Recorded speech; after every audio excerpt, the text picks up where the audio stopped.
was sunning myself.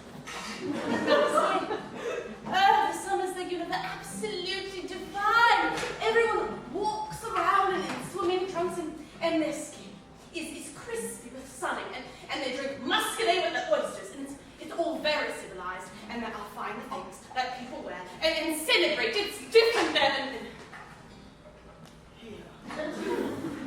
Isn't it fishy? Yes, people don't risk death in Provence. Other than trying a strange weirdness. My brother hates the French, but I love them. I think I would like to go back. Yes, I don't think my life should end without another walk on the beaches of Marseille. Oh, what do you think, Fishy? Think, Fishy, think.